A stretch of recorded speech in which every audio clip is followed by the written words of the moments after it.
लाली लाली माथे में झूले लाली चिड़ैया के फूल, चंपा चमेली महर महर महके काने में करन झूल।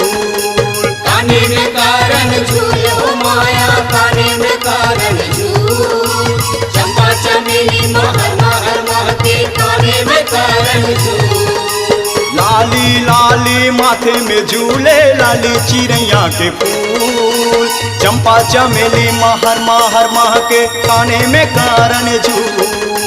काने में करन झूल हो माया काने में करन झूल, चंपा चमेली महर महर महके काने में करन झूल। मोंगिरा फूल के कोपा में गजरा, मोंगिरा फूल के कोपा में गजरा, महमाए दरबार हे दाई महमाए दरबार। तुलसी सबके समले वो दाई फुलवा में सिंगार, तुलसी सबके समले वो दाई फुलवा में सिंगार। तुला किसम ले वो दाई फुलवा में सिंगार, तुला किसम ले वो दाई फुलवा में सिंगार।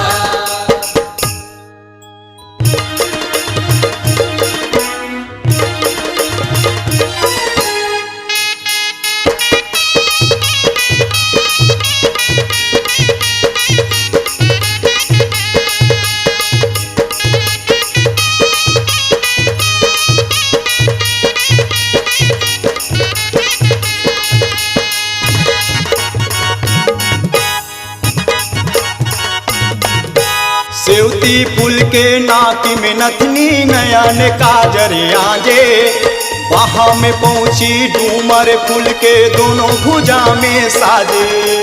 दोनों भुजा में साजे हो माया दोनों भुजा में साजे, बाहा में पहुंची डूमर फूल के दोनों भुजा में साजे। सेवती फूल के नाक में नथनी नयन काजर आजे, बाहा में पहुंची डूमर फूल के दोनों भुजा में साजे।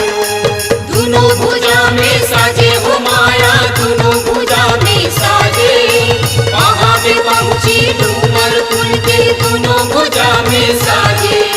लाली लाली कमल फूल के लाली लाली, लाली लाली कमल फूल के करधन कड़ीदार हे दाई करधन कड़ीदार। तुलसी सबके समले वो दाई फुलवा में सिंगार, तुलसी सबके समले वो दाई फुलवा में सिंगार। तुला किसम ले वो दाई फुलवा में सिंगार, तुला किसम ले वो दाई फुलवा में सिंगार।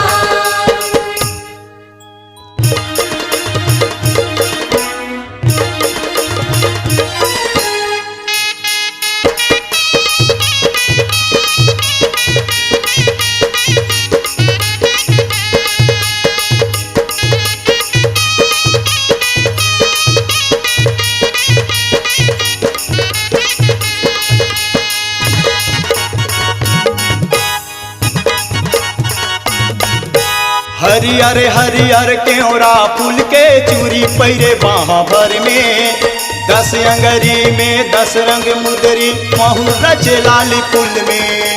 महू रच लाली फूल में हो माया महू रच लाली फूल में, 10 अंगरी में 10 रंग मुदरी महू रच लाली फूल में।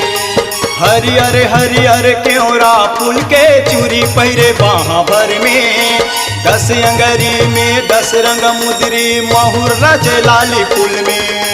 महू रच लाली फूल में हो माया महू रच लाली फूल में, 10 अंगरी में 10 रंग मुदरी महू रच लाली फूल में। परमानंद कठोलिया सिंगारे परमानंद, परमानंद कठोलिया सिंगारे देवी चरण पखार हे दाई देवी चरण पखार। तुलसी सबके समले वो दाई फुलवा में सिंगार, तुलसी सबके समले वो दाई फुलवा में सिंगार। तुला किसम ले वो दाई फुलवा में सिंगार, तुला किसम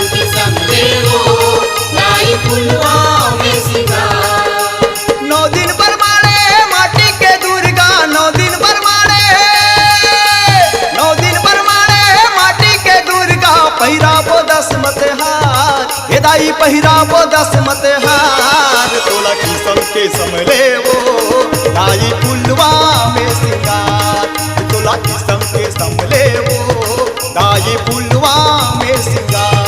तोला किसम किसम लेवो दाई पुलवा में सिंगार, तोला किसम किसम लेवो दाई पुलवा में सिंगार।